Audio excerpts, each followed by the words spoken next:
Welcome everybody to this international case call. This time we're going to be covering the area of resilience from Ukraine. So it's my great pleasure to introduce two speakers from Ukraine, but also one of our local speakers from the UK, which we'll discuss later on. I'm sure everybody's aware of the huge challenges facing delivery of healthcare in areas of war, and hopefully we'll get an idea of some of those challenges. So the first speaker is Globina. She's area head of operations for Fresenius Medical Care in Ukraine. She's experienced operations manager with over 10 years of expertise in medical clinical sector, covering everything from logistics to budgeting to project management and operational development.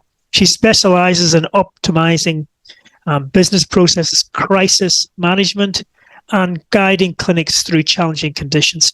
And she's responsible for the operations of 3 clinics. During the war in Ukraine, has faced new and unprecedented challenges in managing operations under unsuitable and rapidly changing circumstances. And with her strategic thinking and adaptability, she's managed to adjust things to cater for the needs of the population, in ensuring both efficiency and excellence in delivery of services. So I'm going to hand over to Inna to really give us an insight into managing during a global crisis. Inna. Hi, good afternoon everyone, and thank you for being here today. So I'm honored to share our experience in operating dialysis clinics under extremely challenging circumstances. Also, I will present our challenges together with our medical acting director and also nephrologist in one of our clinic. So I think I will present also her, and after that I will return to my presentation. So my colleague Taisiia has been serving as a deputy medical director at Fresenius Medical Care Ukraine since 2021. In addition, she holds the position of medical director and at one of the dialysis clinic located in Chernihiv. It's a frontline, and also she worked as nephrologist in other clinic. She is extensive experience in organizing treatment process and managing medical facilities, has developed strong leadership skills, and particularly in the face of constantly evolving and challenging conditions. So her role demands adaptability and a deep commitment to ensuring high quality of patient care, even under the most difficult circumstances that we have. She is also passionate about sharing her experience of working in healthcare during the war, highlighting the challenges she faced from medical side and the solutions she implemented, and also the lessons while she learned while providing life-saving treatment in such extreme conditions. So I will share my screen with the presentation. Just a moment. Do you see my screen? Can I check this? Not yet. Not yet. I'm trying to share. Maybe. Yes. Yes, please. Yep. Do you see? That's right. That's good. Okay, so I will start. So in general, I will provide information about logistical, operation and administrative challenges which we have during the war from the invasion, especially 2022. So, as you know, Ukraine is the largest country by area in Europe, and it's strategically located as a geographical center of the Europe, connecting to the European Union, Middle East, and Asia. So the ongoing war that has profoundly affected the country infrastructure, economy, and civilians, including the operation of all the health care services. Nevertheless, Ukraine continued to show extraordinary resilience despite these challenges.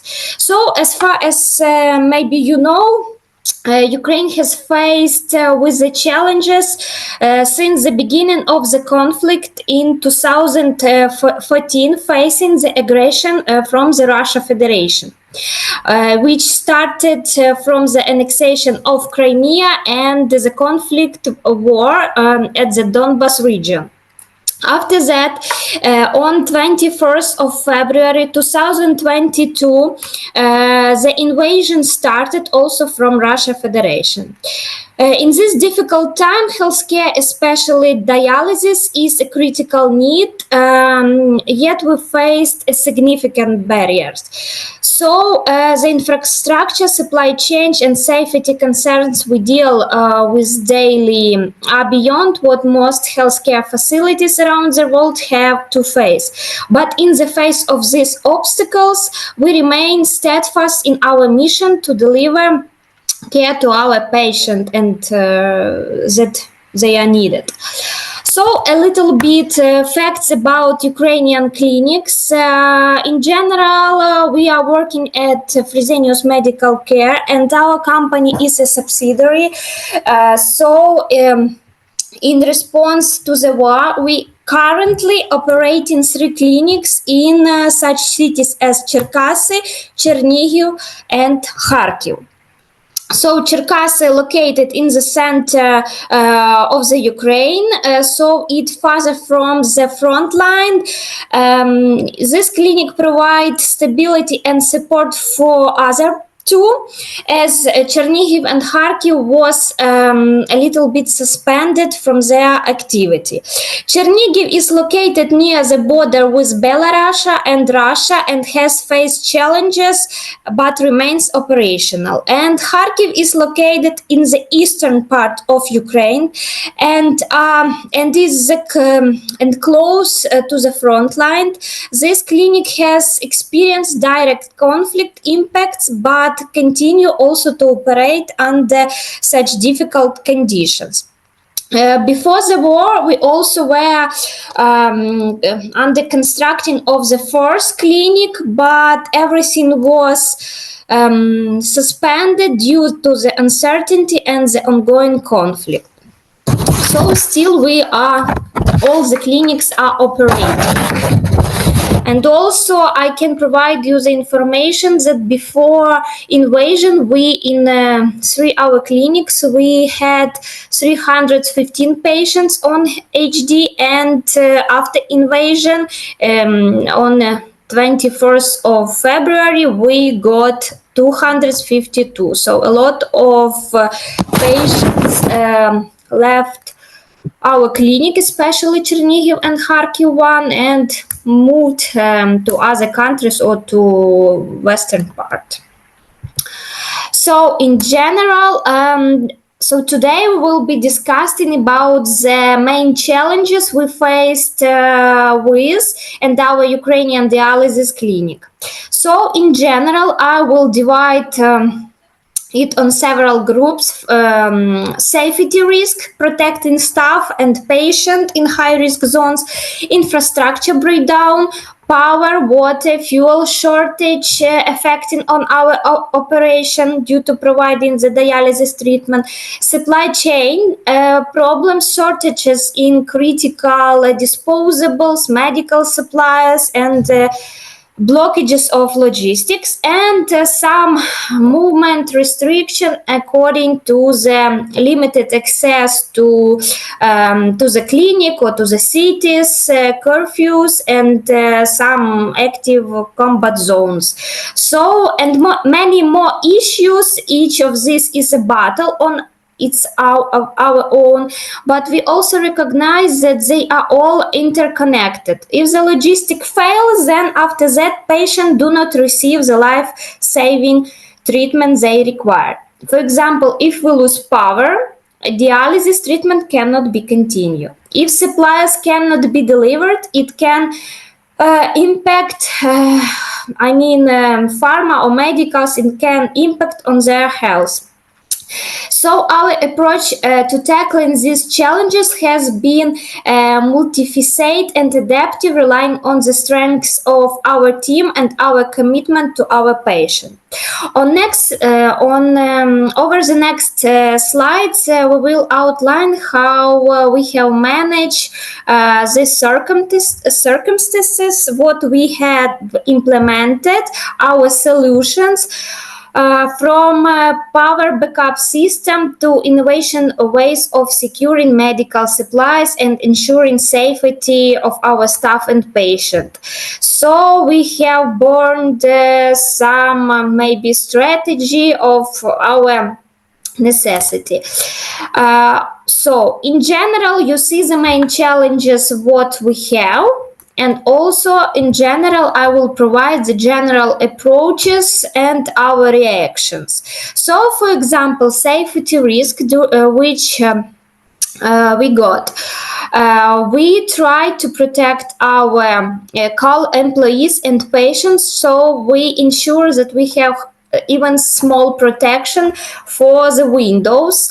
Also, we got clear instruction according the cases of emergency to avoid chaotic relocation of our patients and our personnel.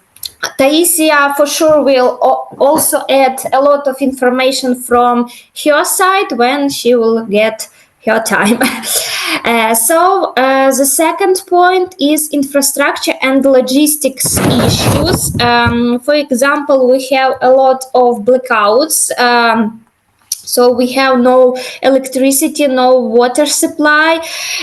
So we used generators, we prepared wells, and also had tanks with water to provide dialysis treatments.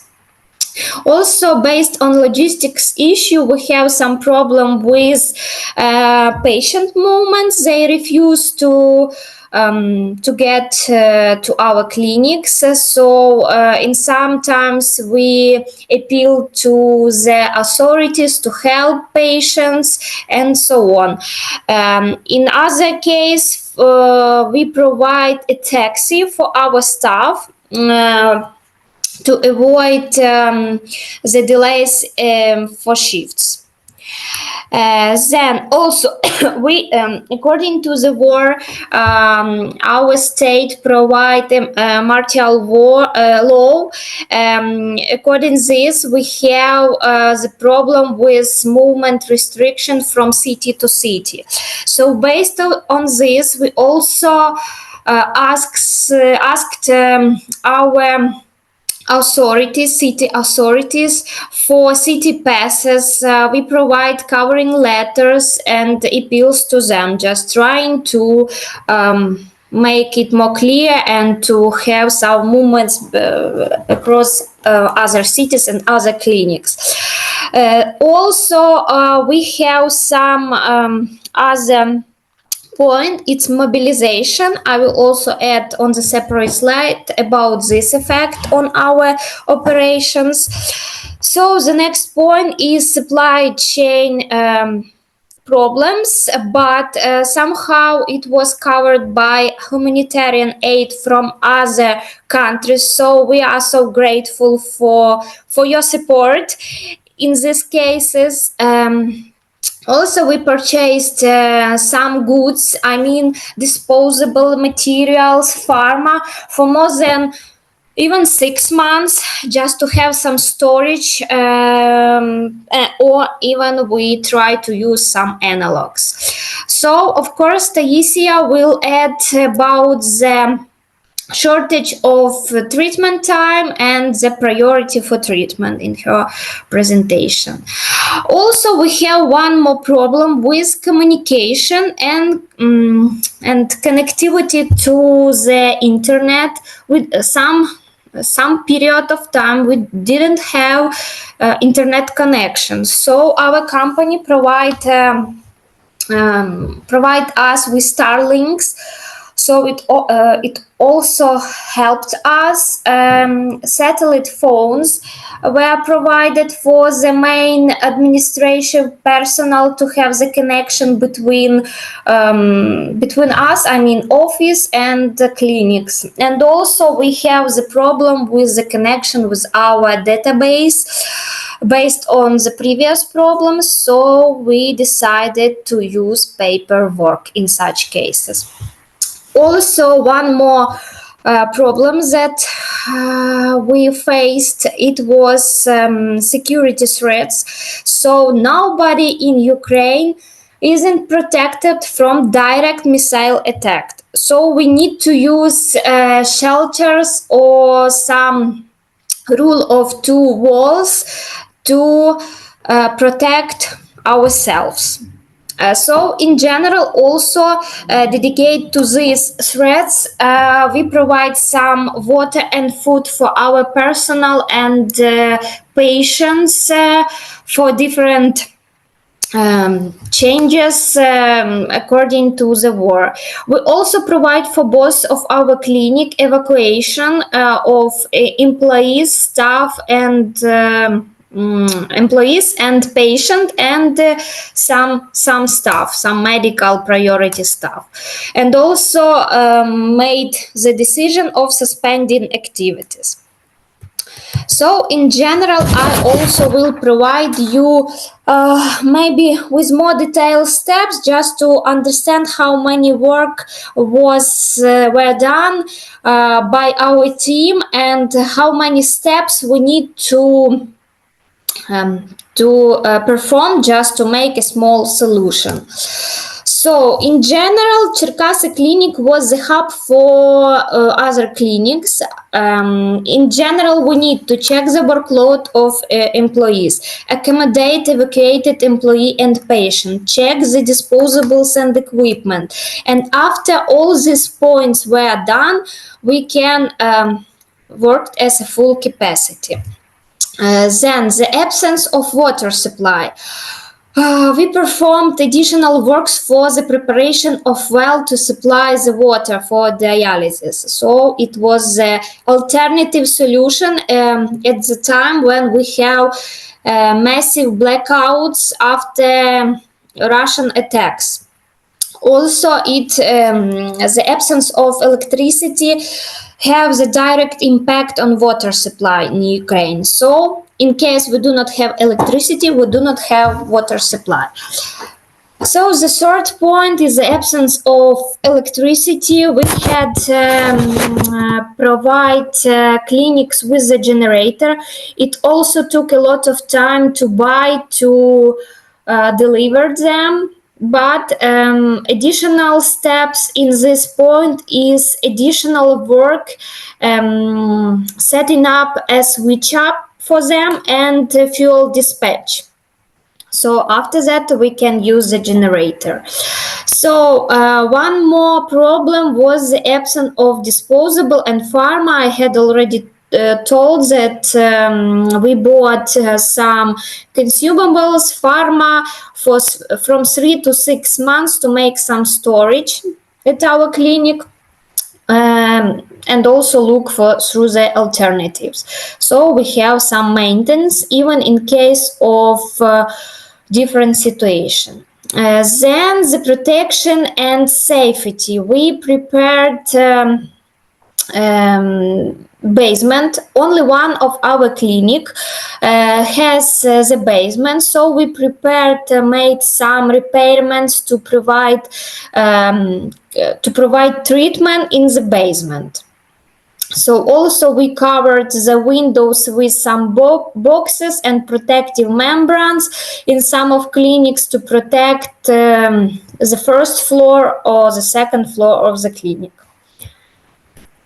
So then also no internet connection, no mobile phone problem. So I had already told that we have Starlink satellite phones, and also provide some paperwork. For example, also when we lose the connection with mobile phone and one of the clinic was surrounded by Russians, and we lose the connection. I was trying to call everyone, every employee at the clinic, or I was trying to text them using all the types of messengers. So somehow I got back one call, and after that we tried to communicate with the clinic and with the authorities to make the evacuation. So even such a small step also give a positive effect for the evacuation of the clinic. So also what we do else? We do when we got the evacuation, when we have the surrounding the cities, we also decided to transport and expensive medications for the treatment of the patient. So we provide everything together with our staff and patient to one bus, and after that they was transported to Cherkasy clinic. Also, we have such impact as air raid Syrian, as it's a process of protection the civilians from the attacks from the Russia.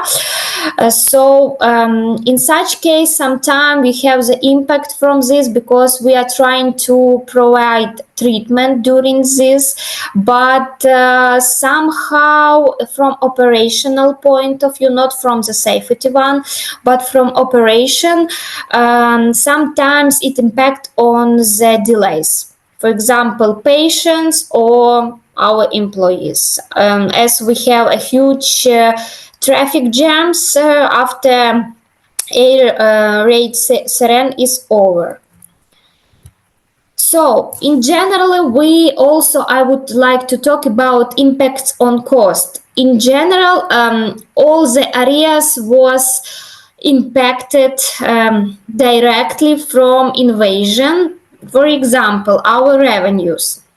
Our National Health Service of Ukraine continue to support by payments for treatments. However, the reimbursement rate for hemodialysis and peritoneal dialysis treatments have remained the same despite the rise in operational cost. Also, in this case, we have a strong authority support in evacuation at the beginning of the second phase of the full-scale invasion. For example, you can see on the slide the difference between reimbursement rate for HD now and before invasion. As in hryvnias, we have the same. So the second point, for example, which impacted on our cost is rent. All of our landlords of the buildings made discount or even stop the payment for some time. So we have some discount from 10 to 24%. In Kharkiv, we even had more than a half of the price. But nowadays, landlords want to have the market price to return.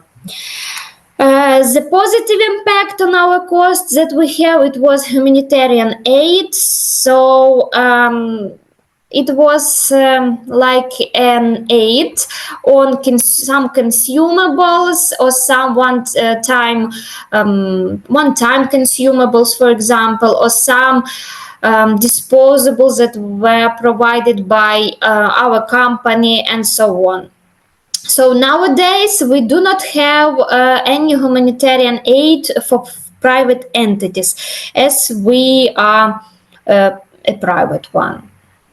So also provided that we have bought some additional disposables for more than 6 months. Then I also will provide extra slide for employees. So in general, in this way, We have the impact on extra bonuses, doubled salaries for some employees, and paid for overtimes. Even we provide the prepayment before the 21st of February because everyone was nervous, and the decision of management was to provide prepayment of the salary of the, I think, one salary before. Then tax increases, inflation rate. I think it impacts every point of our world due to our war. So in general, what we have, you can see also at the slide, we have huge increase in at utilities, especially energy costs. Also, we got a huge inflation rate in 2023 and 22. Now it's a little bit less, but nevertheless, in general, in amount, it make a huge impact. So also a lot of prices increase for disposables, pharma, different services up to 30 till 30%, and also we have impact on laboratory services up to 20-30%. So one more topic, I think everyone is interested in how we operate under alarms and missiles attacks. We provided, we are trying to protect, it's a priority, the safety of our patients and of our staff, but in general, I think from medical point, Taisiia will add, we trying to ensure that everyone is safe and the patient got the treatment because it directly influence on their wealth and health. So in general, what we did, we prepared the information about the shelters, because only one of the clinic has the basement, and you see on the photo what we had done there, but two others do not have such basement, and we provided the clinics with the information about the nearest shelter location in case of massive attack. So what also impact this point about, missiles attack on the treatment disruption. So the decision to stop treatment can be made by medical director or physician if necessary to ensure the safety. And as I told, the priority of all is the safety and well-being of both staff and employees. So also one of our clinic was damaged by one of Russian missile attack. So you can see the photo. So also we made the repayments together with landlord just to renovate somehow and to continue providing our operation in the clinic. So nowadays everything is okay and clinic is operating. So one more point that also impacts significantly on our operation is employees. So in general, I will tell you the most components that influenced and impact on the operation activities. So the first one is staff turnover of qualified personnel. A lot of them left the country. Somebody decided to move to other regions and so on. So it led to a significant loss of experienced and skilled professional. But it's make maybe some opportunities for other staff and for maybe for new generation just to learn a lot and to be such qualified. This impact on the increase of workload. With fewer staff available, the remaining employees are forced to take on additional responsibilities, increasing staff stress and the potential for burnout. But as a company, we were trying to motivate somehow, so we paid double, we paid some extra bonuses, and so on. Also we have the difficulty in filling vacant position. As I know, for example, in the United Kingdom, I heard from my colleagues that you have some kind of services that you can use medical staff in case you have some gaps. But in Ukraine, we do not have such, so we need to recruit for the open roles, and sometimes it's challenging because we cannot close the vacant position for even 4 months, 5 months, for example, nurses.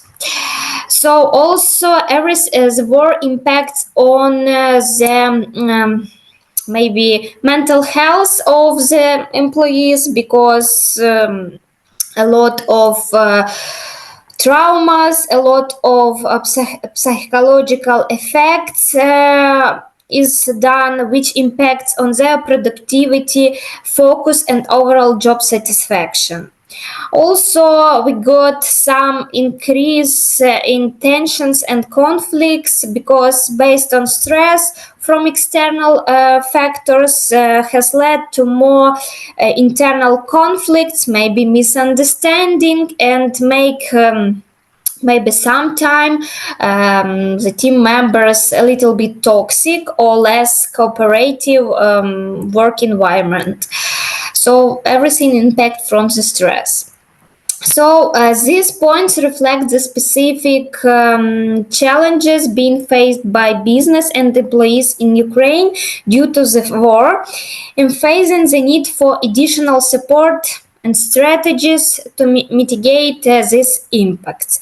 So in general, everything impact on the costs, because we need to motivate our personnel just to provide our operational activities.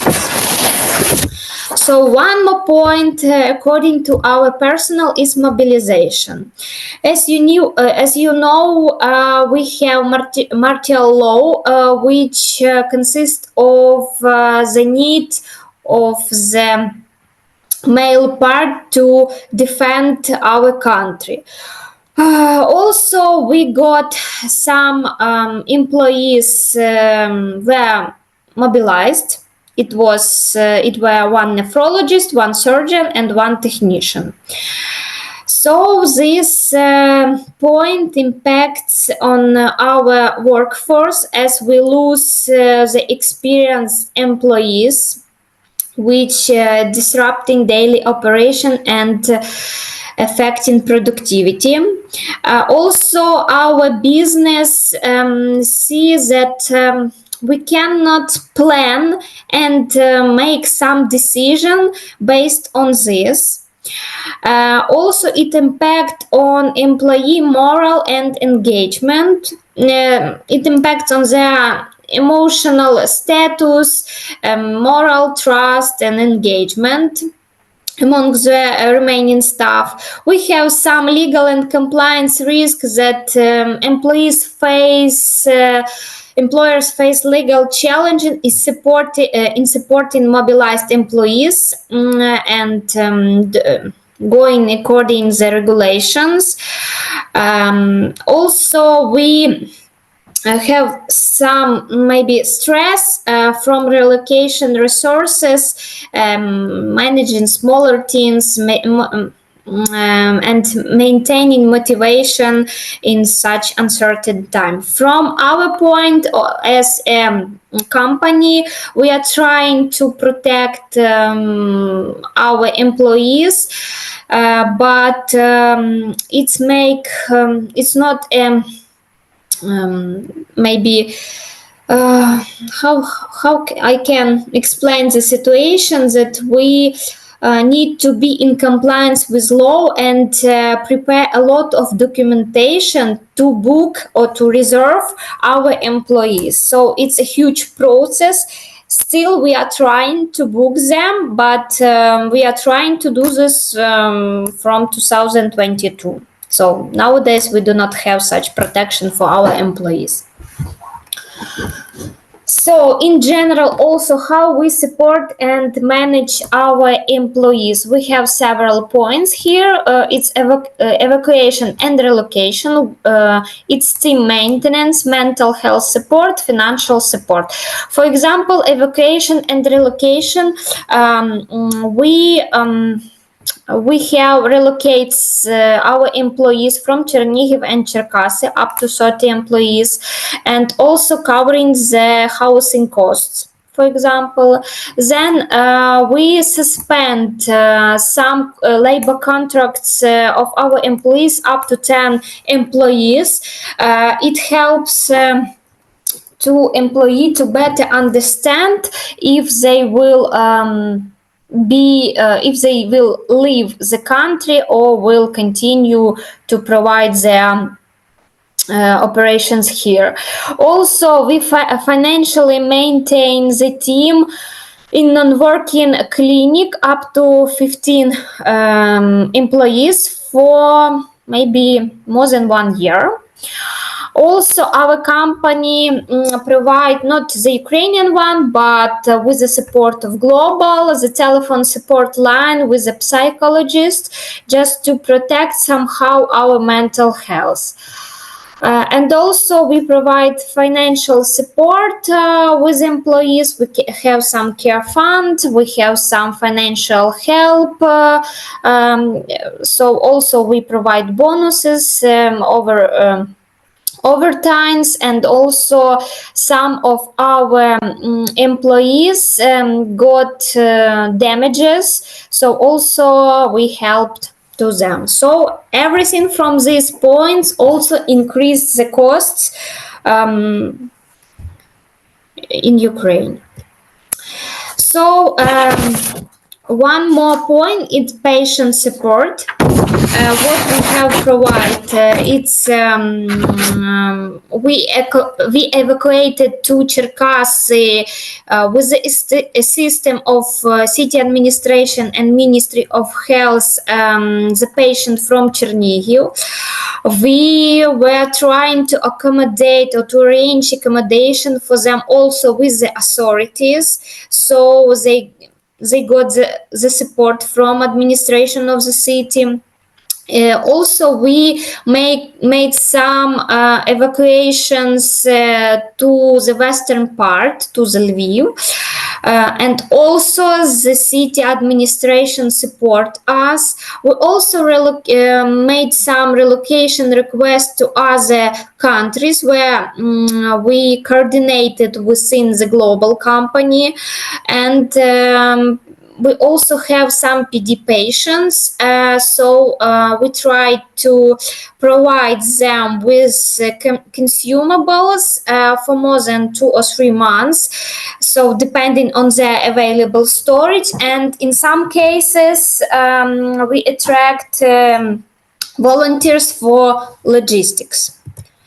So the summary, despite the immense challenges we face due to the war, the exhaustion and emotional toll it takes on all of us. But we stand strong. Our determination and unwavering support from our employees, the solidarity and support from other countries, and the deep mutual respect we share all play a pivotal role in keeping us focused on our mission.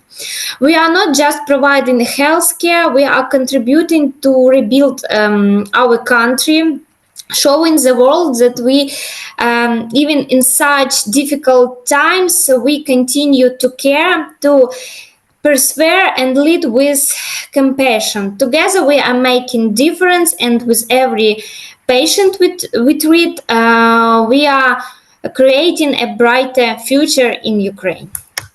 So thank you everyone for your support, and for sure Ukraine will undoubtedly win. Thank you. Many thanks, Anna, for a comprehensive review of the challenges.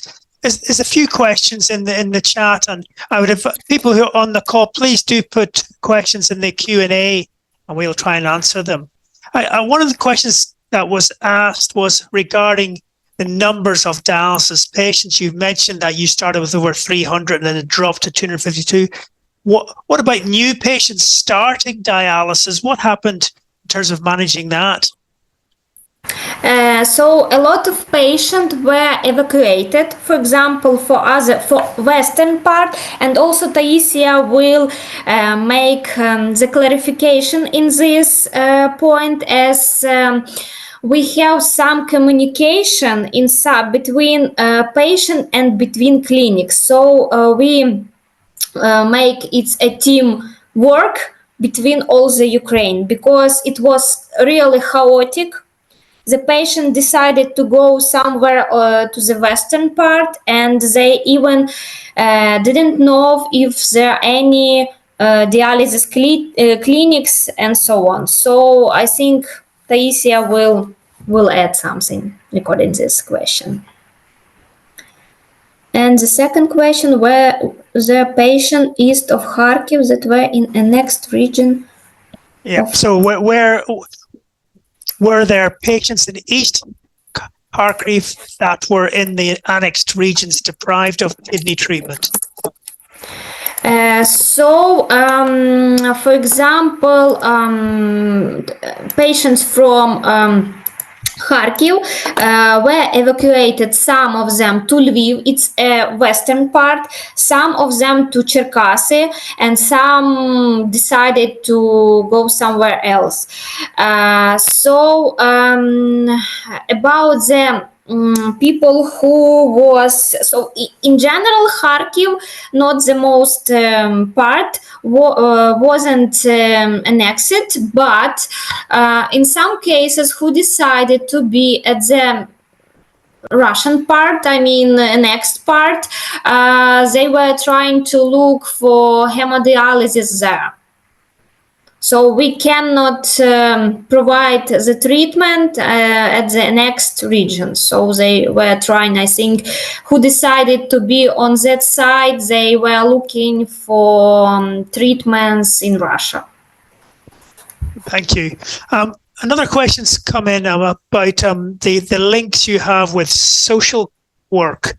So like in the UK, we have very strong links with community and social work, and how that has been affected by the war in terms of delivering that service and how you overcame it.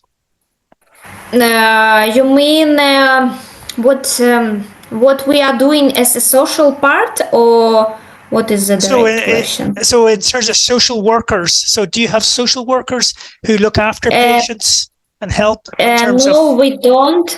But when we have our overwhelmed clinic in Cherkasy, when a lot of people were working there, our cleaners, which we have at the clinics, also were involved in such works, just to provide to make some maybe logistics in the clinic to the patient, just to help.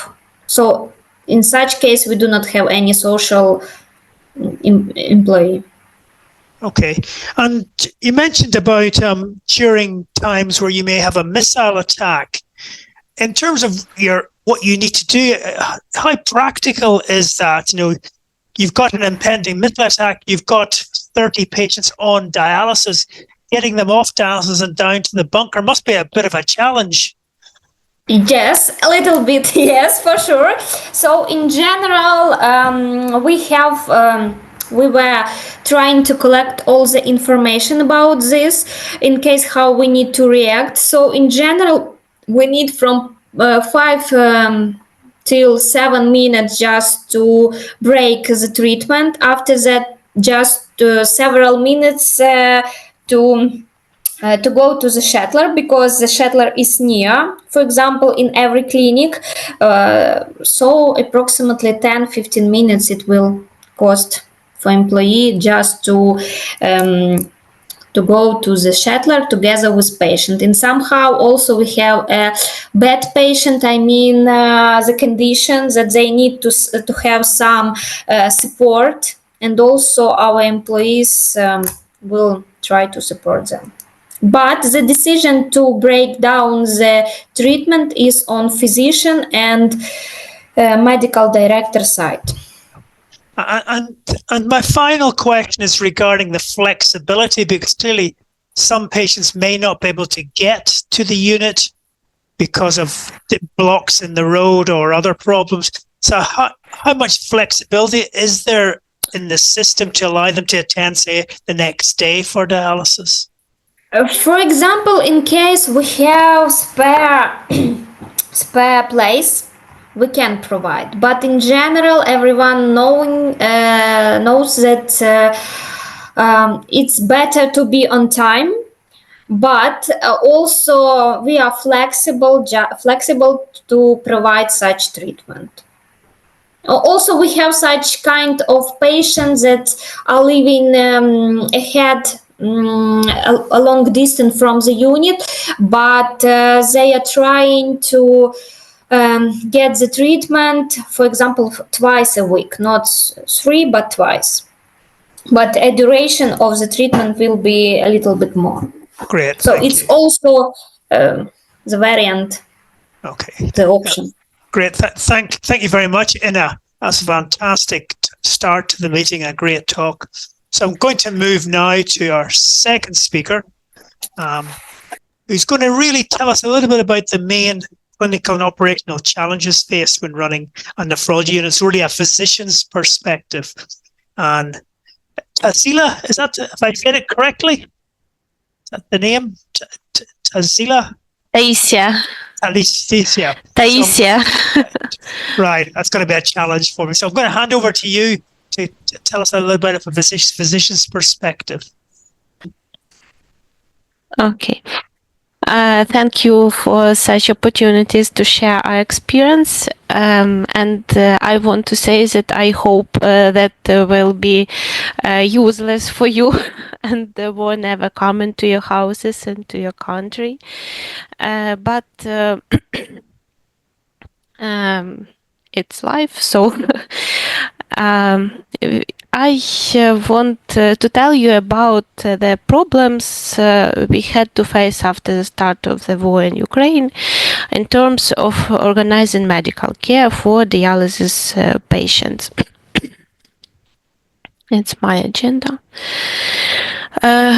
We will talk mainly about the clinic in the city of Cherkasy, since during the blockade of Chernihiv, at the time there were 150 patients and Kharkiv were 63 patients. Most patients were evacuated to Cherkasy. The clinic is designed for 242 patients before the war. 132 patients underwent dialysis before the war. And in early March of 2022, we had already have 253 patients. These were people not only from our Fresenius medical centers, but from all occupied regions in Ukraine. The arrival of large numbers of HD patients from the occupied regions was a big problem that we faced in the first weeks after the start of the war, because of, first of all, the deficiency of the staff. The deficiency of nurses and doctors was most critically felt. Many of our employees went abroad or to the west of the country in the first days of the war, and we were saved by the alone with the patient, by the fact that most of the staff were evacuated from Chernihiv and Kharkiv, so we involved them into the work also, and in the same time we started to looking for new personnel immediately. And we ordered an additional 12 devices, HD machines and beds to the clinic. We received a large number of consumables and medicines as humanitarian aid from the European partners, and we used all reserves. We faced a new challenge. Water treatment was not designed for such a large number of procedures in one day, so we had to look for engineering solutions, and additional CDS was installed, and the old ones were replaced with new ones, and this made it possible to solve the problem with the delivery of substitution, because that was really a big problem in the dialysis center. I'm sorry, I'm a little runny nose.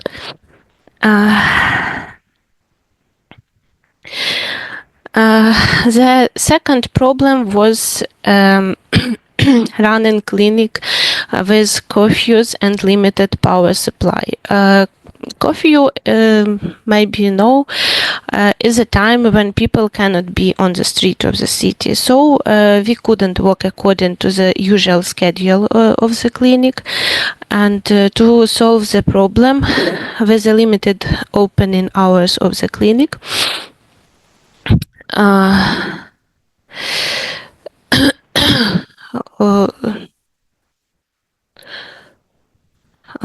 to solve the problem with the limited opening hours of the clinic, the lack of consumables and dialysis and the dialysis sites, we applied changes in the frequency of dialysis and dialysis time. At first, when we could work only from 7 a.m. to 8 p.m., patients received procedures two times a week for 3 hours.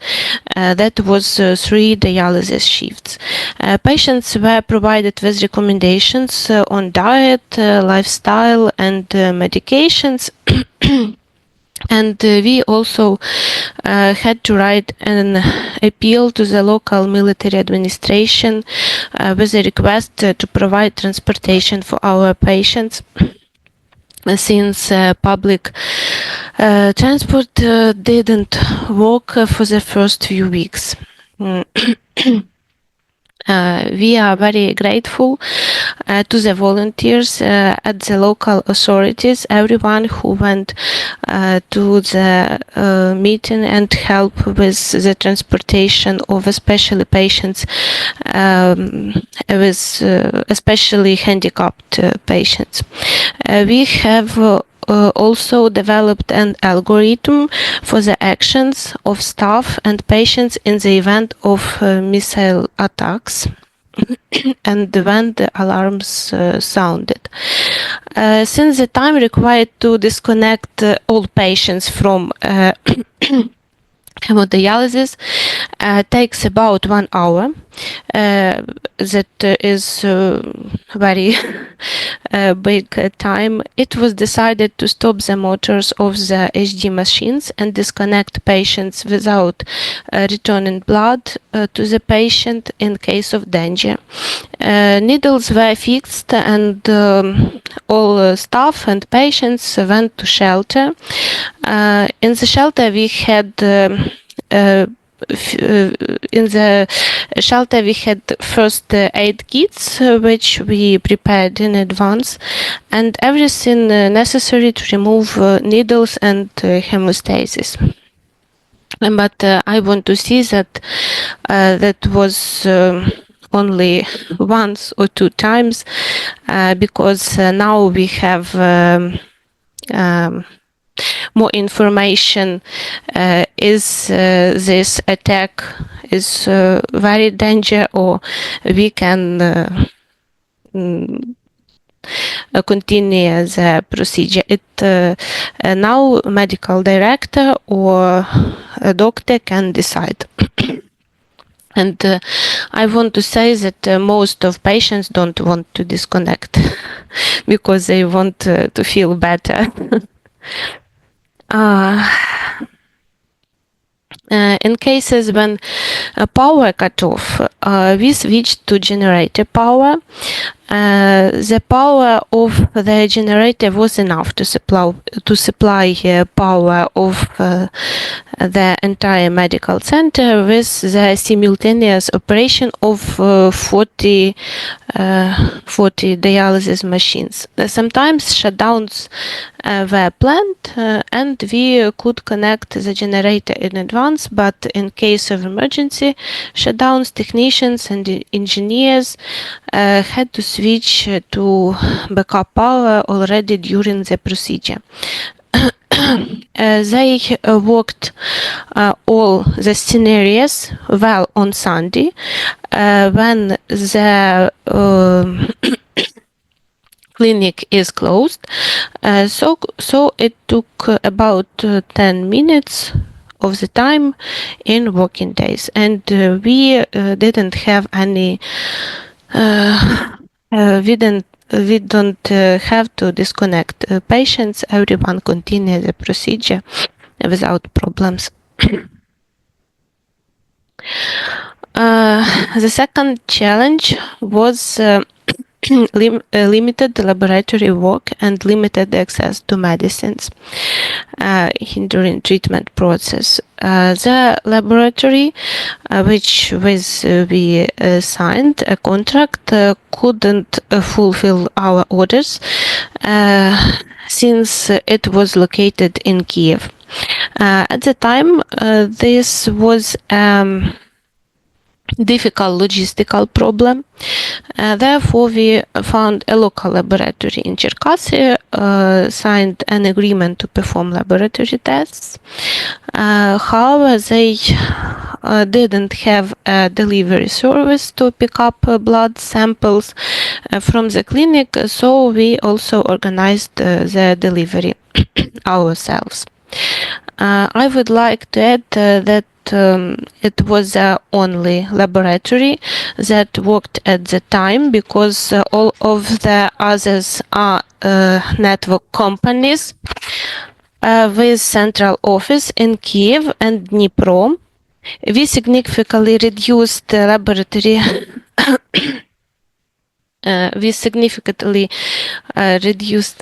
I'm sorry, my kid. The range of laboratory indications for several reasons. The laboratory didn't have the entire range of services in order to save money. In one case, and at first we performed only critical tests, in particularly general blood test only. But that was only a few months. Then, when our main laboratory restarted to work with us,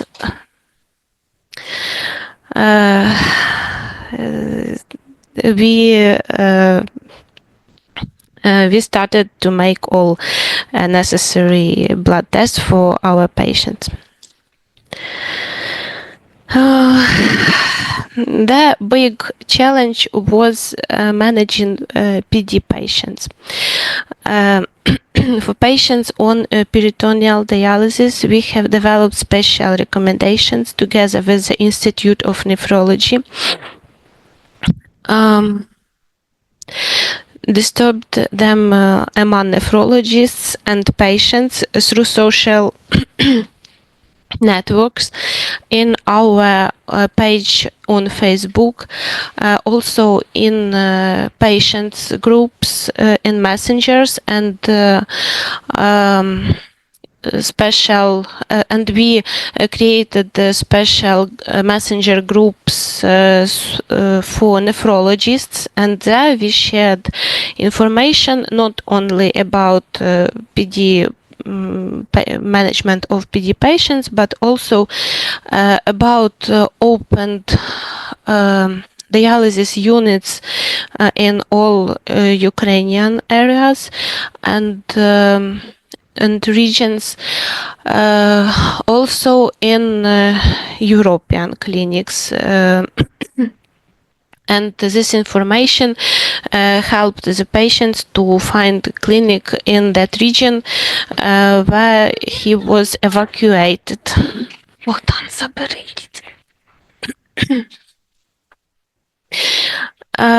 These recommendations about PD management of patients are quite big. If you are interested in them, you can contact with me and I will send you by mail because I'm not sure that it's interesting to everyone. Logistical difficulties were a big problem. Therefore, we try to provide all patients with consumables for 3 months. Some patients had big problems with heating solutions due to frequent electricity cut off as a result of missile attacks of energy infrastructure. They were recommended to a dry stomach if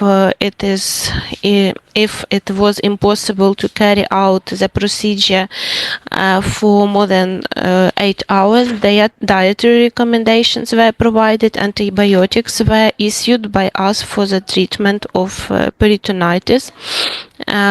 If it was impossible to get to a medical facility. Some patients had to change the modality to hemodialysis. Very important was that all nephrologists was in connection with patients. All patients use our mobile phones, so we can get some recommendations by telemedicine facilities. Now, of course, when so much time has passed, doctors are not very happy when many patients on the hemodialysis and PD continue to call our personal phone, but at that time it was a great help and necessity.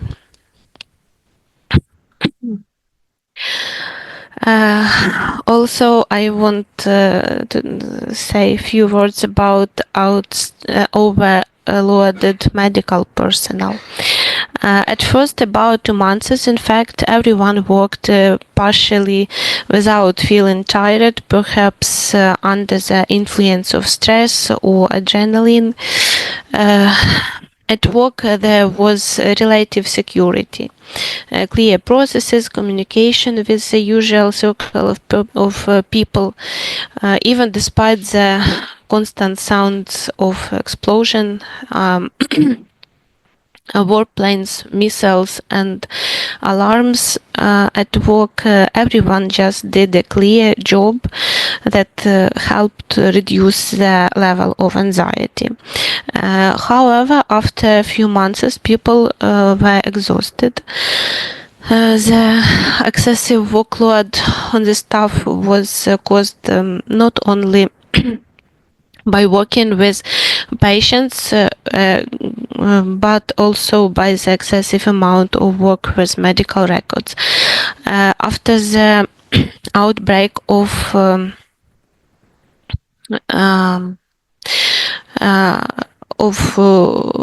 hostilities, we were informed that we were being disconnected from the intranet.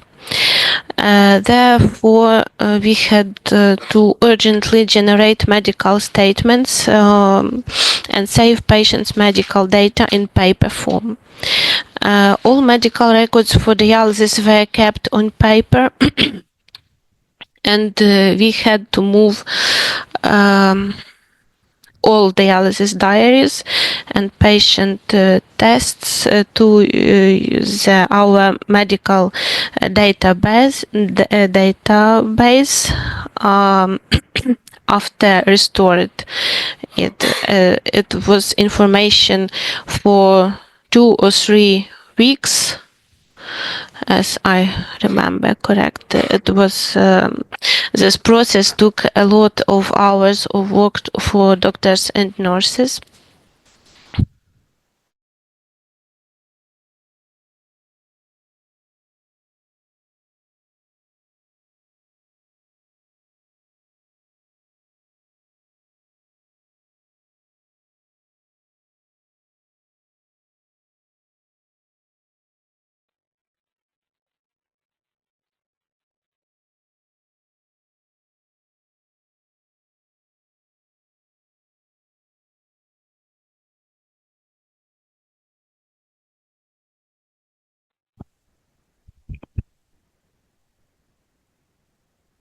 And can I just check she's okay, or she's just gone for some water because she's for her cough? Sorry, I'm here. I just want to check, is your colleague just gone to get some water?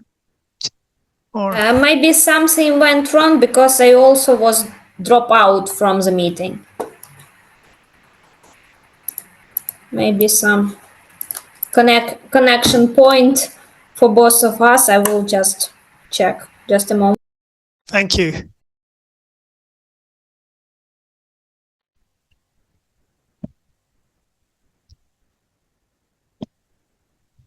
Hopefully we can get her back online. Hopefully there's not too many problems where she's currently at in Ukraine.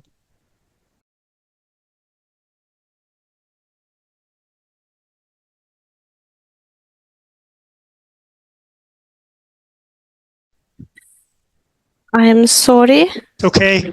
You're okay. Oh yes, everything okay. Okay.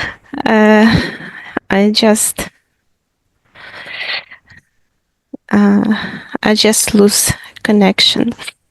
Okay. You can just share your screen again. Yes. No.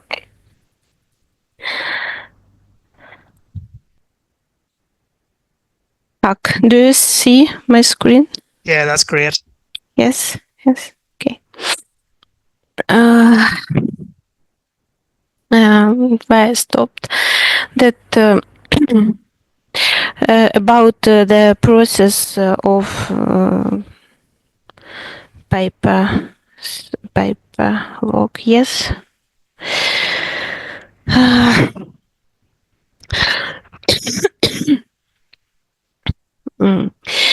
To restore all medical records in the our medical database was a difficult process because it took a lot of hours of work for doctors and nurses, and this and also because since many patients who came to the clinic after the Euclid, our medical system shut down, were not in database any of the data. So we are grateful also to our medical system support team who helped us to transfer patients in large groups from one clinic to Cherkasy, from Chernihiv to Cherkasy, for example, or from Kharkiv to Cherkasy. And as a result, I think all data is still reliable, and we managed to preserve all necessary records in the best possible way. Also, after the resumption of work, we with the Euclid medical system, it was decided to install some I don't if how to describe. We have some additional service to Euclid. It called Timon. It help us to reduce paper workflow. And this significantly reduce the workload on the staff, especially for nurses.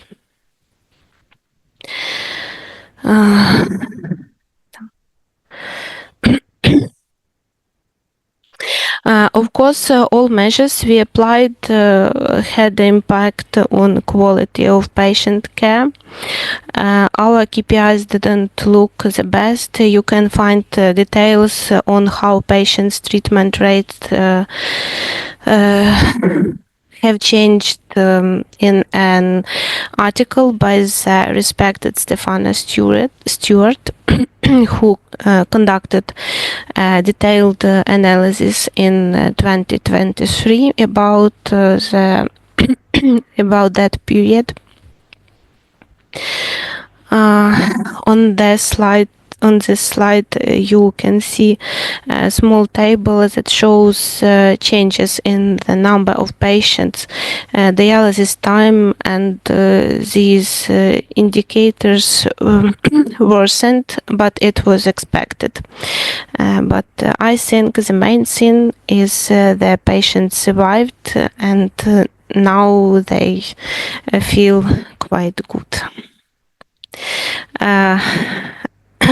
It's a photo from team building in the backyard of our dialysis unit in Cherkasy on World Nurses Day in 2025. I want to say that most of the staff returned to the work, including medical centers in Chernihiv and Kharkiv, and now 363 hemodialysis patients ongoing dialysis in our clinics, and we are continue to stand. Thank you for your attention. Maybe you have some questions. Thank you. That's been fantastic. One question comes to mind, which Alirio asked previously, was supporting your staff during this situation because of the huge emotional burden. Were there any sort of resources available for them? We made team buildings for staff.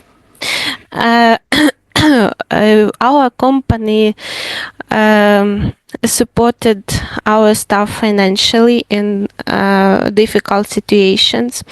Also, we very appreciate for Transatlantic Fund. They give us some grants after the start of the war, so it was some financial support for us. And when the most maybe most big stress for the staff was to be in other city in evacuation. So when they return to their homes, they just become feels better. Thank you. And one thing that struck me was you have all these patients on peritoneal dialysis and hemodialysis. What happened to the transplant program for those people who were potentially transplantable? Yes, we transplantation in Ukraine have a big progress because, for example, in our clinic in Chernihiv, as I know, 8 patients last year was transplanted. It's about 50% of all patients. And also we have transplant center in Cherkasy. Most of patients are in the waiting list. It's okay. Transplantation, I think, have a big progress in Ukraine now. Great. And my final question is regarding your patients on peritoneal dialysis, because clearly whether they're getting effective treatment will depend on their supplies. Were you able to monitor their kidney function in any way, or in terms of their various parameters? Yes, they come into clinic once a month, or our staff goes to their homes, take some lab tests, and help them to with their problems. But it's in Cherkasy we have 19 PD patients, and in Chernihiv 4 patients also. They are feeling okay. And with that in mind, was there any difficulty in getting the PD tubes put into patients to start peritoneal dialysis during this period? Now it is not a problem. We don't have problems with that. Patients come into clinics and we change tubes. And is that done by surgeons, or do your nephrologists do the PD tubes? Insertion tubes for new patients, PD patients, only surgeons. It's standard, medical standard in Ukraine. But change the change the tube once 6 months. It can do or nurse or nephrologist when the patients come into the clinic. Okay, great, thank you. I don't see any other questions, so what I'm going to do now is say a huge thank you to both of you. Okay. And we're just going to take a short 5-minute break. So hi everyone. I hope everyone's had time to have a quick break and maybe refresh themselves. My name's Charlotte Sneed and I'm a renal registrar from the southwest in the UK. And it's my absolute pleasure to welcome our final speaker for today's webinar, which is Dr. Neill Duncan, who qualified from St Bartholomew's Hospital, Medical College, University of London in 1995. Dr. Duncan has a particular interest in anthropology, which he developed further through an intercalated BSc while he was at university. And he's also passionate about medical education. So after gaining his MRCP, he became an associate fellow of Higher Education Academy in 2015, and he's played quite a leading role as a Royal College tutor, training junior doctors, and as Educational Supervisor of the Year at Imperial College. He's also co-founded the International Society of Nephrology Sisterhood with a hospital in Colombo in Sri Lanka. That was in 2019 with the objective of achieving universal healthcare. And he's currently working as a renal consultant at Imperial College Trust in London and Hammersmith. He's got extensive clinical experience in all areas of nephrology, as well as dialysis and transplantation. And he's here to talk to us today about his experiences setting up the ISN Renal Sisterhood in Sri Lanka. So thank you very much for being here today. We're really looking forward to hearing your talk. I'll hand over to you. Thank you very much, Charlotte. And whilst I just share my screen, just to send out our best wishes to our Ukrainian colleagues, because that was actually a very moving talk that we heard, and it really brings to light the bravery that's required sometimes of us as clinicians. I hope that you can see my screen now, and that it's in full form. Charlotte, maybe if you could confirm that, that would be great. We can see the screen. It's still, we can see the individual slides at the moment. Okay, is that better? Can see the presenter view, so we can see your notes section. Let's just see if we can change that. I'm not sure whether I can. I think it may be because I'm working with two screens, in which case, in the interest of everybody's evening, maybe we'll just plow on. I don't mind doing it in this way, because there's not too much detail in the slides in regard to graphs or data. So it's a pleasure to follow through following an explanation as to how dialysis services were continued after a war and during threat. And through this current difficult time. For me, I had a very much UK-centric training and very much isolated to West London. So it was with real pleasure in 2016-17, I started to look outward with the consultant group, the trainees in renal medicine and nursing in West London, to think about how we could learn a little bit more of the world.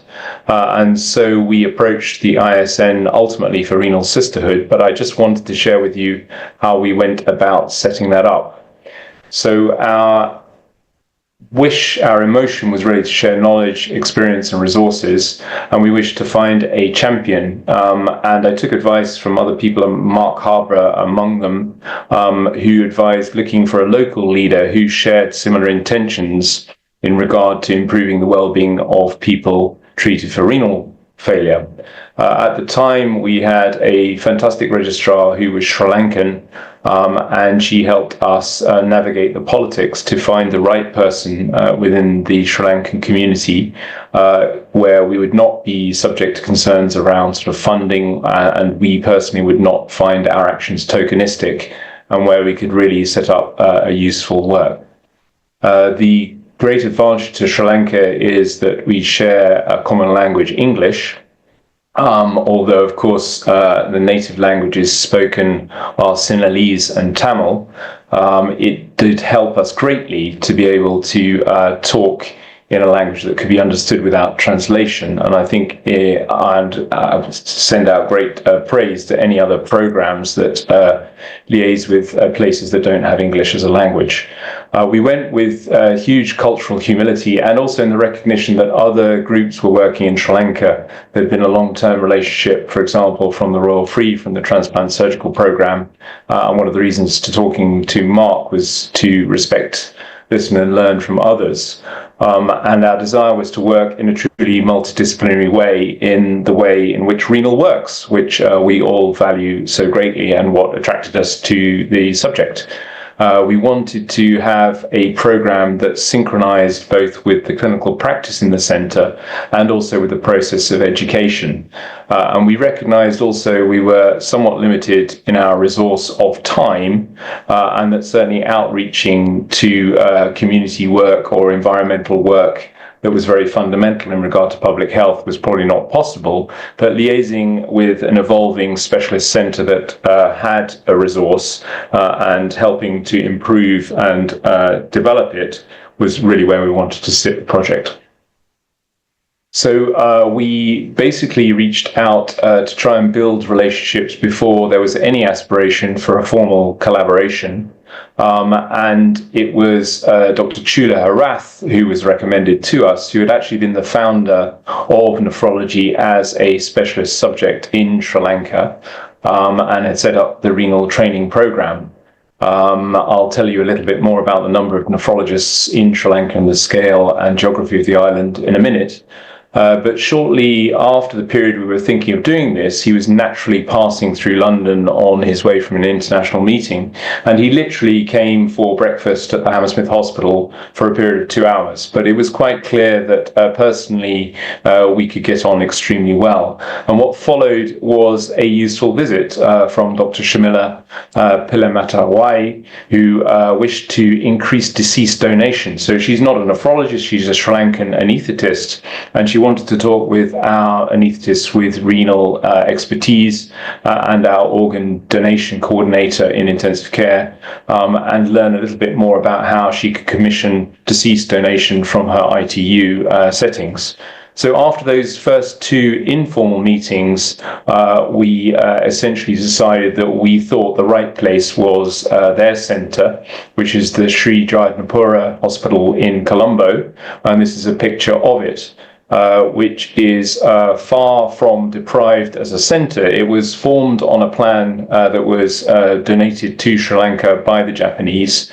After the war, Japan was supported by Sri Lanka to re-establish itself within the international community. And by way of thanks, they helped to develop several elements of infrastructure. And it's actually a very fine building with a advancing nephrology service within it. And you can see in the top right corner several of the trainees that were present.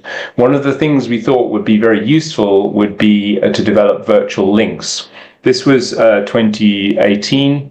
And certainly there were developing links in regard to Microsoft Teams and the ability to conference internationally. And we thought this would be a very green way of communicating knowledge and expertise and sharing meetings and experience, which actually proved to be the case. We did make a physical first visit in the spring of 2018, so some 6 months after our first meetings, and we went on ward rounds within the hospital. And I was very impressed personally with the fact that people with renal disease are the same the world over. They suffer from non-communicable disease, with type 2 diabetes and diabetic nephropathy being the predominant cause. And I recognized on the rounds in Ward 21 exactly the same types of patient problems as we were seeing in West London. What was notable was that there was a mixed adult and pediatric resource, and it was incredibly humbling to see that the resource was truly worked to the limits with 2 patients per bed space.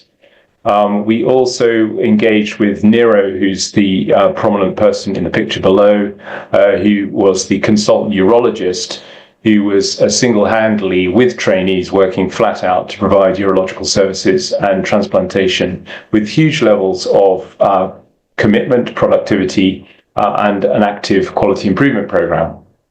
The key highlights were discussion in and around chronic kidney disease of unknown origin, or as they refer to chronic interstitial nephritis in agricultural communities, because I personally had an interest in tubular interstitial nephritis in my earlier days in registrarhood in West London. We felt there were obvious similarities and we might have some mutual learning to be made.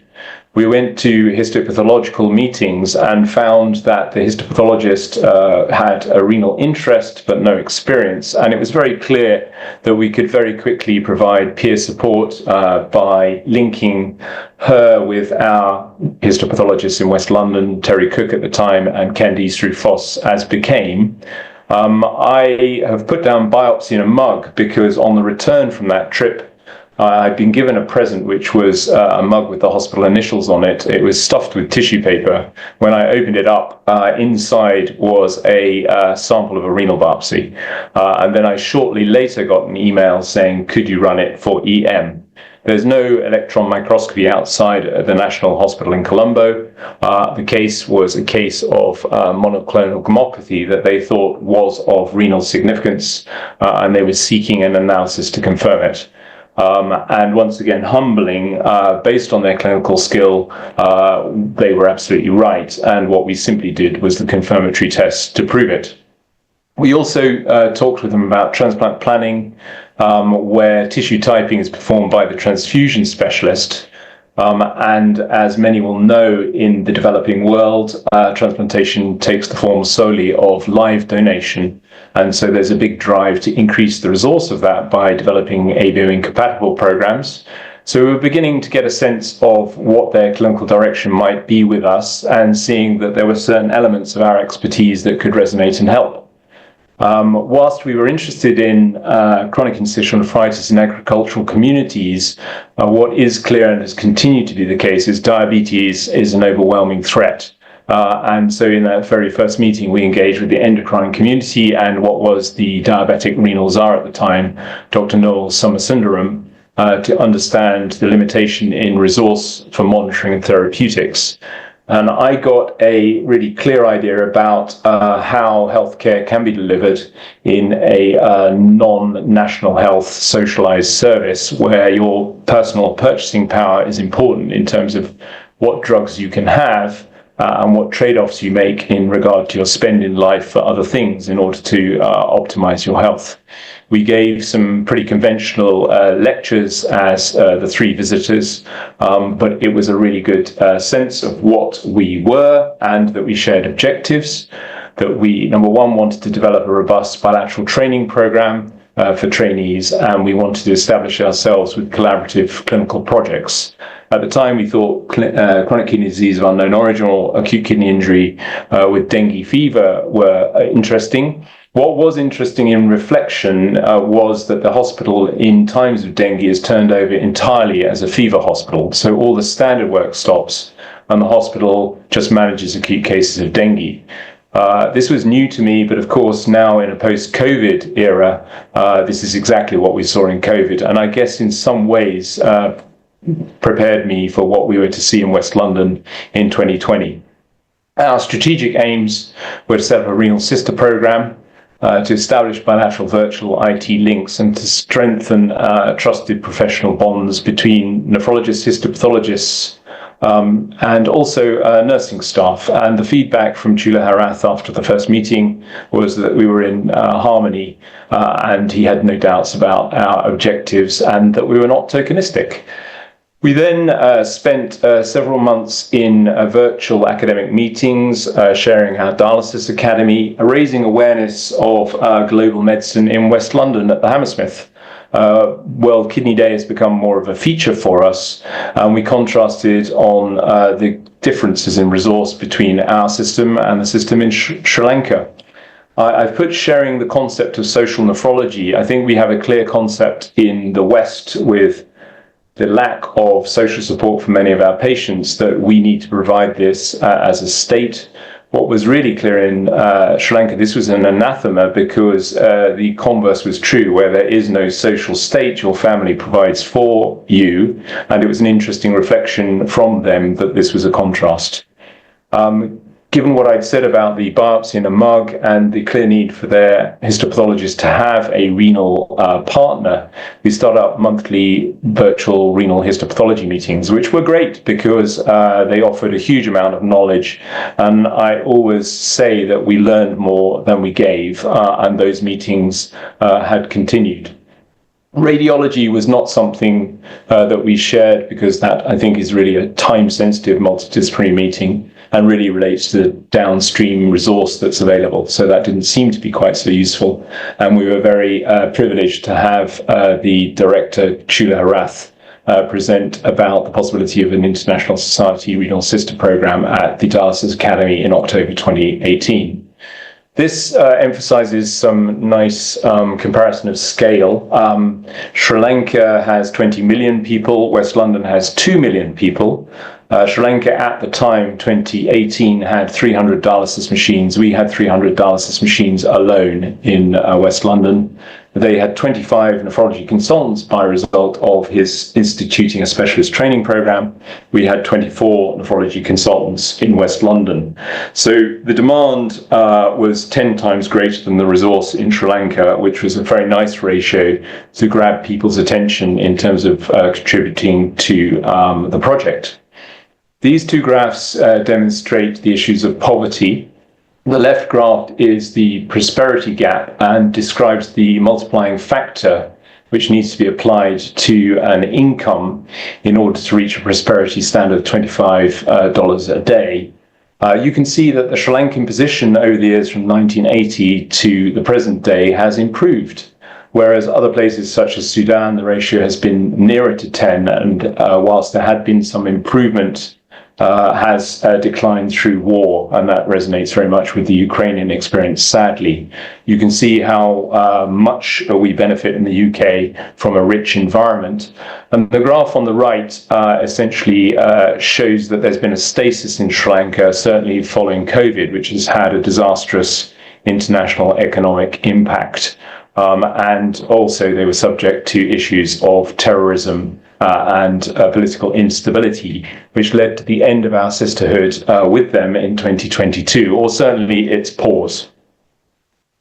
Nonetheless, we had 4 years at level C. There are 3 levels of sisterhood that the ISN offer, C through B through A, where a mentor center supports an evolving center. And it has little financial benefit, $1,500, which are to be used essentially for training, can't be used for research, which is absolutely fine. But it does give access to ISN publications and priority consideration for fellowship and educational programs and ambassadorship. It also adds a proper structure around a relationship, and I think we found it very catalytic when we were awarded the sisterhood between the 2 centres. The liaison officers at the time were myself, David Tauber, and Ann Mutasamy, and we were joined by these 4 characters: Chula Harath, who I've introduced you to in name, Chintana Galahitawaya, who now works in east of England as a consultant nephrologist, but was present in Sri Lanka at the time, Nero, who is the transplant urological surgeon, and Camilla, who was trying to increase deceased donation. And there were many other collaborating members in co-specialties that were affiliated to renal interest, including transfusion, tissue typing, science, diabetology, histopathology, microbiology. And I drew upon my wonderful colleagues at Hammersmith by purpose and indication. We said that we wanted to set up training. This is the training program for nephrology at the equivalent of SPR. And you can see in year 4, a trainee in Sri Lanka is obliged to go overseas. And it was during this period that we we had 2 visiting year 4 registrars in clinical fellowship for over a year in each case. But we were focused on the multidisciplinary team, and we also raised money and brought over a renal nurse and transplant coordinator for some secondment. The economies of scale I'll pass over in brevity, but you can see that there was a fairly significant hemodialysis program at Sri Jagannathpura of 72 patients, only 5 PD patients, and universal health coverage would certainly suggest that PD would be the right treatment after transplantation. They were active in renal biopsies, and they had a small maintenance transplant program. What was very clear and was work that we were not involved, but Chula was working with the Society of Nephrology in Sri Lanka, was that they wanted to develop data, and data is vital to measure disease, to commission and leverage governmental support, and allowing scale and focus in regard to intervention. And we introduced them at the time to Fergus Caskey, and Professor MacDonald at the time was involved with the ISN Share Renal Registry leadership, and a rudimentary registry has now become a much more functional one. We had a second visit in January 2019, focusing on increasing transplantation and peritoneal dialysis and enhancing CKD prevention, not CKDU, but emphasis upon diabetic care. And that's because we had an interested party in Nick Oliver, who's a consultant diabetologist at the Hammersmith, and Liz Dolby, who wished to attend to help the nursing staff in upskilling. Fred Finkelstein and Edwina Brown at the time were very heavily involved with the ISN education leadership, and they helped give structure to the visit. Renal transplantation in Sri Lanka is live donation, predominantly in privately funded institutions, but there are governmental funded institutions in Colombo, Anuradhapura and others. And there's an ethical framework. It was again revealing to see allocation being made from a accountancy ledger book with resort to the local hospital ethics committee, where as a trainee I'd grown up with the idea of UKBT, as was the time. There was no national deceased donor list, but during the period of our engagement, Nero sought signatures in the park for people who felt this was important, and since they have continued to lobby the government to generate a donor program. We shared our best practice in regard to guidelines and standard operating procedures, and helped curate the UK national protocols. And we talked to them about our ABO incompatible transplant program. Of course, now in West London, we largely resort to shared scheme work, but they successfully set up an ABO-compatible program during the period of our sistership. And we explored the feasibility of pancreas transplantation really as a horizon rather than a deliverable. We were involved with a renal transplant course, which was truly multidisciplinary and attended by 100 individuals, involving interactive lectures in and around optimization of deceased donors, the current status in Sri Lanka, issues of matching and sensitization, and areas that interested me, particularly in terms of extended criterion recipients and CKD5T. We had a collaboration, as stated, with the the diabetologist czar. We were surprised that in the highest prevalent Southeast Asian country with a rising trend in diabetes, there was very limited access to home capillary glucose monitoring, only for those who are under the age of 18 with type 1, not for type 1s over the age of 18. And there was no governmental funding for more advanced monitoring. And we helped the Endocrine Society in Sri Lanka improve patient education and the more widespread availability of insulin pens and glucose monitoring, and thought through how they might have opportunities with industrial drug sponsorship, but concerned about the fears of orphaning after trials completed. And often outside interest is very pecuniary and doesn't lead to sustained change. We did have a pancreas transplant course led and proctored by Anand Muthuswamy with contributions from Nick Oliver and David Tauber.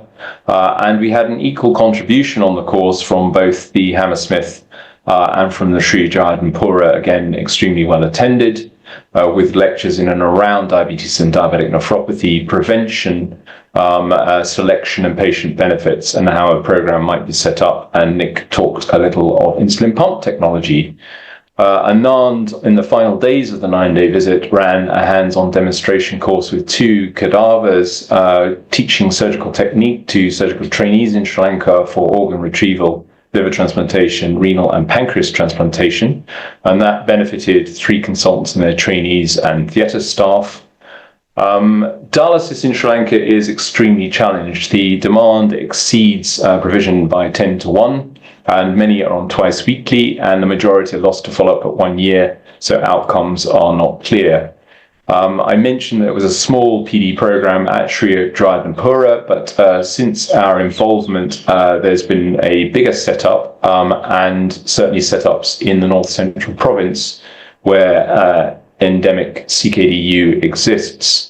We shared online procedures and guidelines, but we also troubleshot, and many times we're answering emails in around specific cases, really giving confidence rather than knowledge, because the knowledge was certainly present. Liz Dolby, our dialysis nurse specialist, helped with hands-on experience, including hand washing, care of vascular access, keeping blood flow rates up, changing needling techniques. And we also encourage the Dialysis Centre to produce performance indicators, which they've done consistently now year on year since 2019. Professor Edwina Brown was very important politically, and illustrates why it's important to have great leadership in organisation for leverage, and looked at the solution of peritoneal dialysis to fill the gap with dialysis inadequacy. And we debunked misconceptions about what house would be suitable, what was needed in regard to running water, logistic provision. We debunked the idea that there was a separate room required for PD in the hospital, and we started to address some of the issues of a $2 a bag PD supply by government, as many patients were having to pay to start their treatment before they got any remuneration. We also were aware that patient voice was not strong, and we helped them to create some patient experience videos that gave legitimacy to PD as a choice. We were involved with training programs. We had a demonstration of local anesthetic PD catheter insertion. We were subsequently contacted by the lead for the new program in PD in Annapurna and helped her to put in PD catheters by Confidence Online. And I thank very much the home therapies team at the Hammersmith for being consistently available for a period of 18 months. We were involved with a 2-day course, which was set up by Fred Finkelstein through the ISN with 150 attendees from both the renal community and the general medical community in Sri Lanka, raising the profile of acute kidney injury, elements of PD, diabetic kidney disease, rarer renal disorders, SINAC, and also discussing different cases and running PD workshops, including the PD catheter insertion. Turning finally to CKDU, which has not been the emphasis despite the title, because the preceding talk was largely about maintaining a service, and this is about evolving a service for renal replacement therapy. But turning to CKDU, the difficulty for detection and diagnosis of acute kidney injury is that often it stops at clinical suspicion. The absence of resource makes confirmation difficult. And the diagnostic context is a really, really important. Diagnostic criteria need to be developed in order to resolve the issue of CKDU, but the diagnostic context is influenced by politics, financial and social discrimination, issues of environment, near-point testing, and processes of care, including the ability to perform histological diagnosis. What did happen during the time of our partnership was that Chula Harath, together with Aranga Wijewakrama, managed to generate a much firmer diagnostic criterion set published in KI reports for CKDU, which was really helpful to exclude known causes and to be robust about near-point diagnosis in a way that was practicable within a resourced environment, a poor-resourced environment. So really, the green dots are where we progressed our understanding of CKD, which was about definition, what we could learn from other diseases such as de Bro's explanation of bulk and nephropathy, and what has been learnt already, which is scientifically published but varies greatly in quality and implicates agricultural environment, heat stress, agrochemicals being a major political concern, heavy metals within water, and even the issues of communicable disease such as hantavirus or leptospira. And in all honesty, the issue is not resolved. We don't have an answer as to what the cause of CKDU is. But our fellow Harshani Pereira, who was one of the trainees who visited us, managed to have a systematic review of both a biopsy cohort in Sri Lanka and our own in West London, which resulted in this presentation in poster form, which essentially shows just under 300 renal biopsies, of which 25% showed interstitial nephritis, in which about a sixth had a cause identified, but 5/6 were idiopathic, and notably 2/3 were from non-endemic areas, which is very much what we see in West London, where we don't have agricultural toxin or heavy metal exposure in as far as we know. And so the situation is very unclear, but will be helped by further proper definitive histopathological diagnosis. So in conclusion, it's been a great pleasure to be invited, and I thank the organisers, to talk about our sisterhood, which has been humble and is one of many, but I think our key achievements are about shared knowledge and expertise, resources to improve renal care, building sustainable multidisciplinary partnerships with respect and cultural humility, and certainly personally I've learned a great deal from the process and would thoroughly encourage anyone online to get involved. And I think that we have benefited from exchange of trainees, and to some degree we've advanced the cause of transplantation, increased the measurement and precision and safety of dialysis, and help towards understanding better how we prevent chronic kidney disease. At that point, I'll finish and take any questions, and thank you very much for listening to me. Thank you so much, Dr. Duncan. That was a really fascinating talk and a huge amount of work in quite a short space of time. Really impressive to hear about what you've both achieved. Can't see any questions on the Q&A at the moment, but have a few questions perhaps to start with.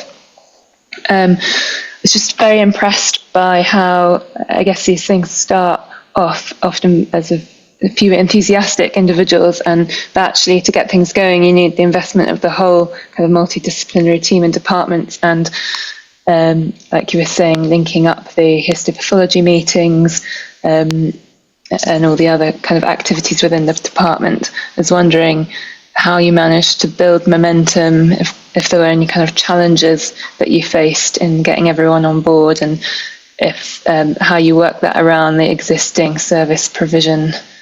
I think that's a hugely shrewd demands. question.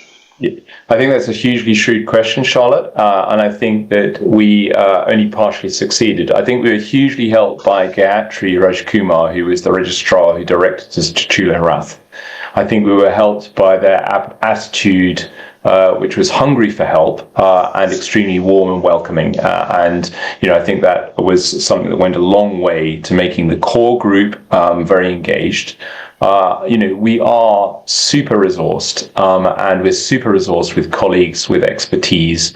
Most people are willing to give 1 or 2 hours, give lecture notes, give advice. And a lot of it is informal and soft. So, we've not come up with a solution to CKDU. I haven't said that we set up PD programs or transplant deceased donor lists, but in life we're all here to contribute positively to the environment and the culture, and I very strongly believe that we did so. And for that period of 4 years, we did actually integrate this within our unit.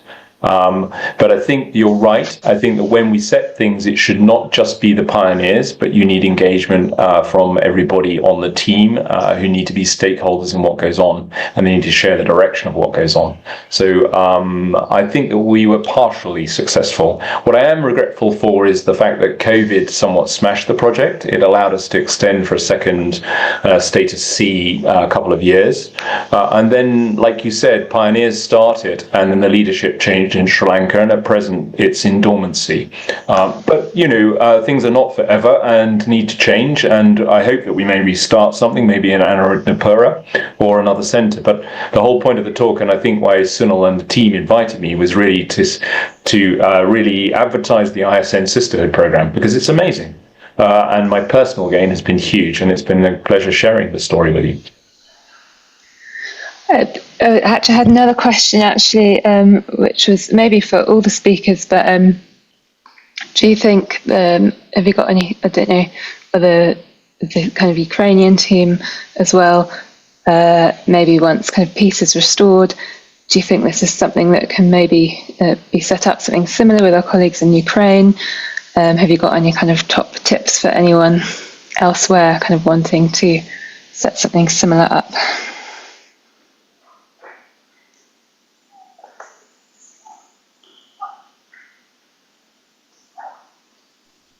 I don't know if or Taisiia want to take that on, but I think that what we're extending there in your comment and question, Charlotte, is the hand of welcome, and we would be happy to help in whatever way possible. I think it is really kind of a bilateral relationship. I think there has to be a natural resonance and a reason. But I think understandably would be a great thing. And as I say, even soft measures with sort of communication and support. Sunil's questions in and around the way staff were supported, and Taisia's reaction, I think, illustrate how important it is as a community. We just are present with each other and listen to each other. And a sisterhood that solely achieves that is a wonderful thing. Thanks. Neill's got his hand up. So Neill, I was fascinated by the two-way process, and thinking about the case you presented, almost like back to basics history examination, and that maybe it's a skill that we could learn from our colleagues to redevelop. The bedside medicine seems to be lacking a bit in the UK. I've noticed in the most recent teachings I've been doing. I think this has crept in on all of us. Charlotte might have a few too as a resident in training, but certainly we're heavily reliant on tests. It's expedient in terms of time, but without a pre-predictive power, they're weak.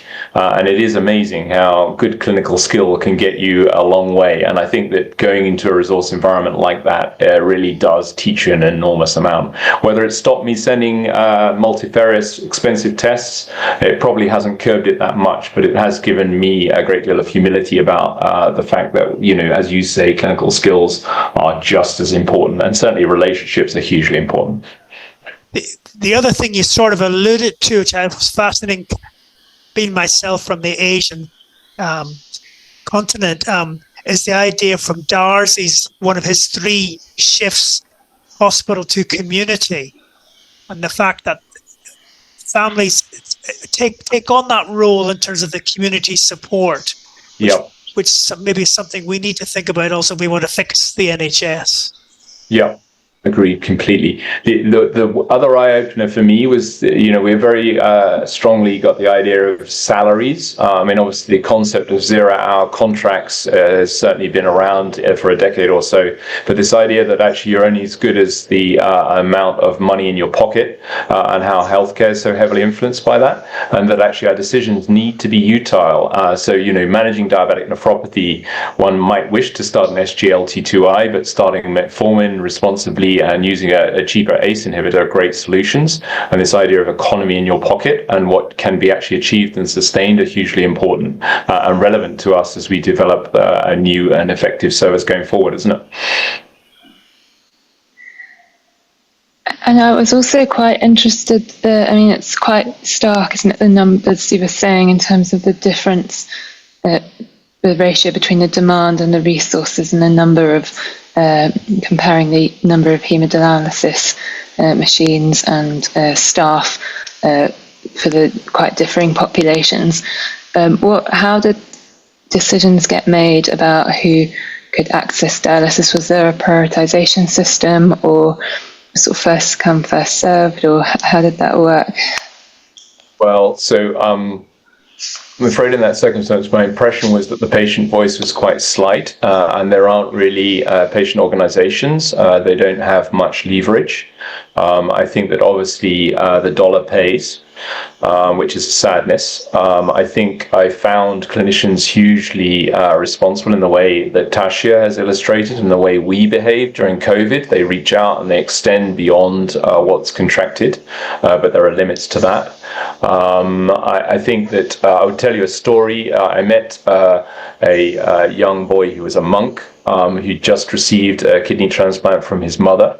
So the pathway for him is that he'd come down uremic for anarytnopura, probably with SINAC, and was uremic, started on dialysis, but because dialysis could not be extended for more than a few months because others were demanding it, his mother was called down from anarytnopura, and she donated her kidney in the 2 weeks that we were there.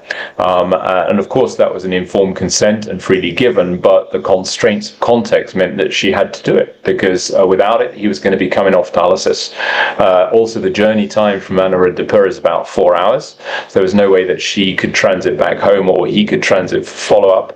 So he was then adopted within the monastery locally for living, which is normally male only, and they made a caveat and allowed her to stay on the compound whilst he was present until he returned home.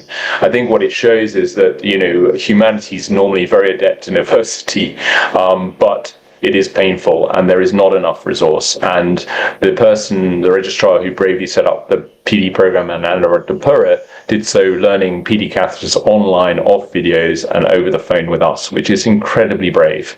You know, I can't think as an NTN specialist registrar trainee that I would have the spunk to do that. I think it's amazing. And I think that, you know, you learn those kind of stories and you think, wow, what am I worrying about? Or actually, more importantly, what can we achieve? And we can.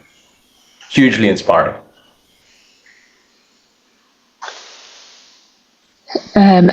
Any other questions, Prof. Andrew? No, I think that's all. And I think we should finish up. And I'd just like to say thank you to all 3 speakers for giving such a wonderful set of talks today, and really give us an idea of what it's like to work in difficult, challenging situations, but also, more importantly, the collaboration that can be sought to try and improve the health and welfare of our patient population. Also, I'd like to give a huge thanks to Charlotte, because Charlotte really is the organizer of this. I just stand there in the background. She's done all the work in organizing this, so a huge vote of thanks to her. And really thank you for attending this meeting, and please be aware we will have future meetings, so watch out for them. And also please try and get involved with the ISN, as Neill mentions, but also with the international arm of the UK Kidney Association, where we're trying to bridge those links to other places. Feel free to drop me an email or even Charlotte an email. So once again, thank you for your time today, and have a great evening. A bit more later in Ukraine as well. I think it's now 7 p.m. Thanks a lot.